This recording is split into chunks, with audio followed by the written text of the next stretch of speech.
Hey guys, I'm for Posh Spot and welcome to week 37.5 of the Premier League review. If you want a new series, what we do to take a look at the past set of Premier League results, we take a look at the Premier League table and we finish off by looking at the top goal scorers. So here is the past set of Premier League results. These games were played on Tuesday the 8th, Wednesday the 9th and Thursday the 10th of May 2018. Not a full list of fixtures this episode because all of these teams are a game behind due to at least one of the teams involved in the game being busy in cup competition earlier in the season. So they're all playing catch up before the final games of the season on Sunday.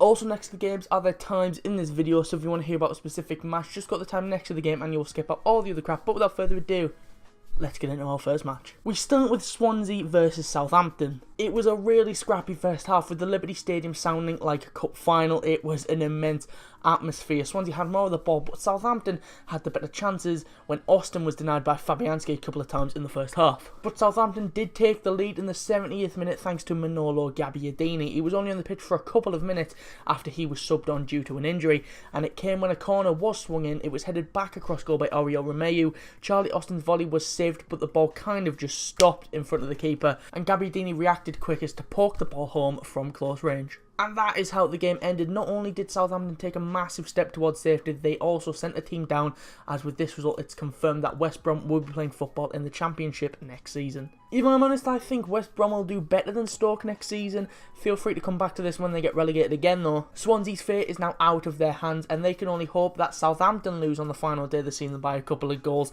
and that they win against Stoke on the final day of the season, but they need like a 9-goal swing in their favour, so it's not looking likely. It was a really scrappy game, like I mentioned, but it's Southampton who came out on top.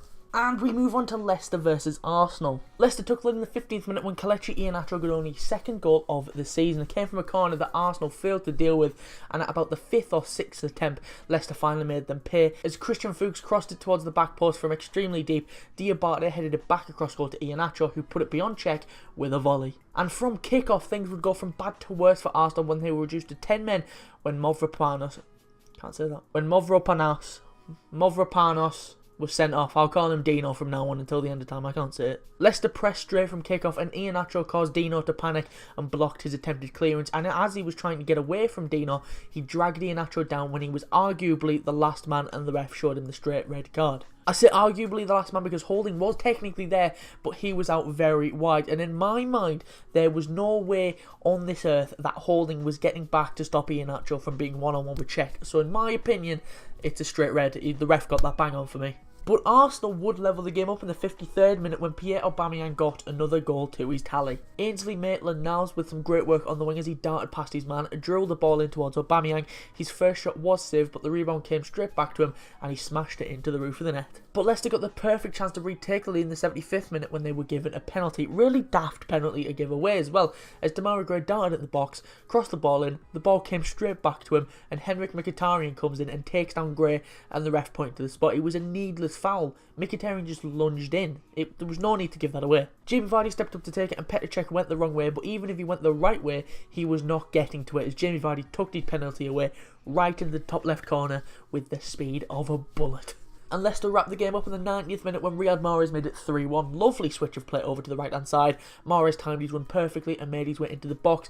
Cech comes out, thinks he's going to shoot, but instead he cut back, put Petr Cech on his arse and then slotted into the net. And that's how the game ended. Arsenal didn't have it easy when they went down a goal and had a man sent off in the same minute, because after that Leicester really started to crank up the pressure. They were all over Arsenal. They could have and should have been 2 up at the break. Arsenal did improve slightly in the second half and did level it up through Aubameyang, but it was a silly foul by Mkhitaryan that gave Leicester the pen, and Mahrez's goal in the 90th really piled on the misery. Arsenal looked really bad in the middle. Xhaka, Enric and Rambo constantly giving the ball away allowed Leicester to pick up the win and continued Arsenal's horrible away form this year. And we move on to Manchester City versus Brighton. Man City took the lead 15 minutes into the game when Danilo got the goal. It came when Leroy Sané played the fullback through and he was one-on-one with Matty Ryan, and Danilo slotted the ball into the bottom corner for their record equalling 103rd league goal of the season. But Brighton leveled the game up 5 minutes later when Leonardo Ulloa got the equaliser.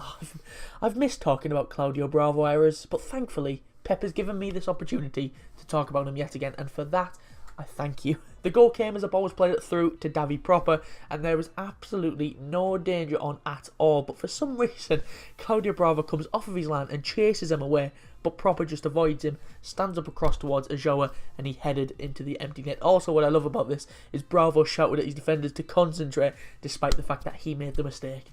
Absolute idiot. But Man City would break the record for most goals scored in a Premier League season when they retook the lead in the 35th minute when Bernardo Silva made it 2-1 to the hosts. Another assist for Leroy Sane as his cross took a little deflection towards Bernardo Silva, who took a touch before drilling the ball into the bottom corner. And Man City got their third in the 72nd minute through Fernandinho. It came from a corner that Man City took quickly. It came to Leroy Sane, who cut it back to Fernandinho, and the Brazilian slotted home. And as the game ended, Man City broke some more records in this game. I already mentioned the goal record, but they have also broke the record for most points in a season as well, surpassing the 95 points that Chelsea set in the 04-05 season.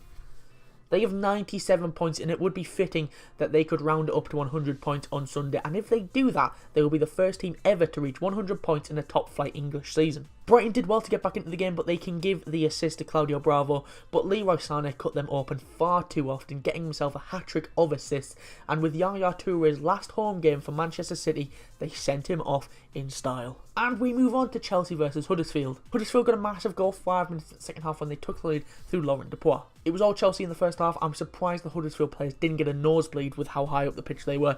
It was just a long ball over the top from Aaron Moy.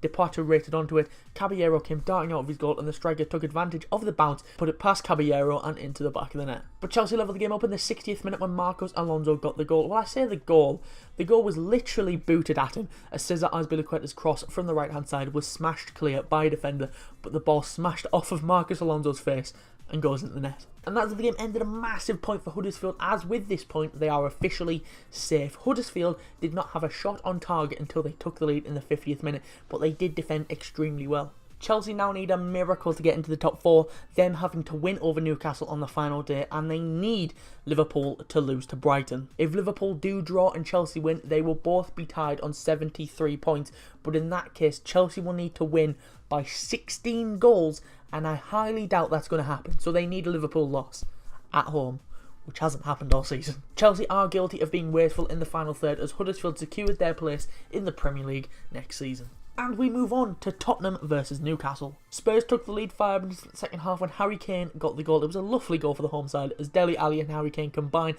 in a lovely slick passing move before Son Heung-min pulled the ball back to Harry Kane on the edge of the box and he flicked the ball into the top corner. And as the game ended, Tottenham securing a top 4 finish for the season. Tottenham were quite disappointed for the opening of the game, with the goal being really one of the first clear-cut chances they created. Newcastle did have the better chances in the first half, with Shelvey hitting the post from a free kick and Lascelles forcing a good save from Lloris, and the Spurs fans were audibly becoming more and more frustrated, but Harry Kane reduced the anger as Tottenham picked up the 3 points. And finally, we've got West Ham versus Manchester United. It was a pretty sombre first half. Man United had more of the ball and the better chances and should have scored if it wasn't for Adrian making some good saves.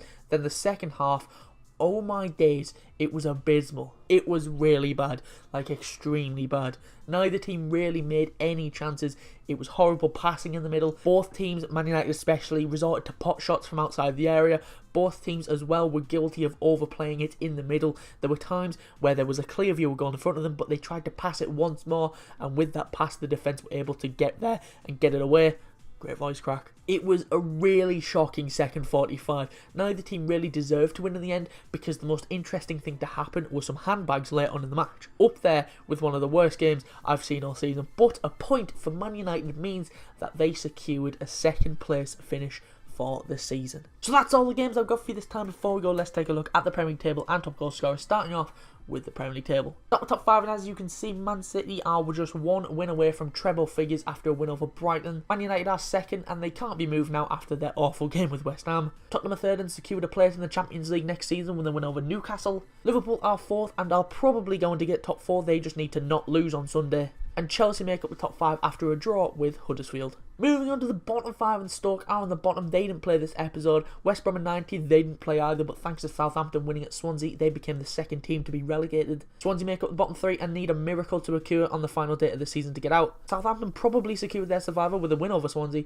and Huddersfield did secure their survival with a draw at Chelsea. Moving on to the top goal scorers, and as you can see, Mo Salah is on the top. He didn't play this episode, so he stayed on 31 goals. Harry Kane got the winner against Newcastle, that took him to 28. Sergio Aguero is third on 21. Raheem Sterling is 4th on 18 goals and 11 assists, and Jamie Vardy make up the top 5 after his goal from the spot against Arsenal took him to 18 goals as well, but he just has the 1 assist. Right, so that's all I got for you this time. If you did enjoy, be sure to leave a like and subscribe if you are new, and I'll be back on Tuesday for the final episode of the Premier League review. If you want to follow my personal Twitter, the link is in the description. If you want to follow us on Twitter to stay up to date about when we go live or upload a video, the link to that is in the description as well, or it's at @portionofitsport_. We've got a big stream planned for Sunday. Me and Jack are mostly going to cover the Arsenal and Liverpool games, but we'll be keeping an eye on the other scores because all of the games kick off at the same time. 3 PM UK time Sunday. Be there.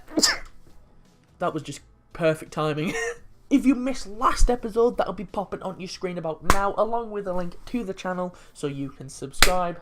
But anyway, thanks for watching. Be sure to leave a like and subscribe if you are new. I've been Mark from A Portion of Sport, and I will see you soon.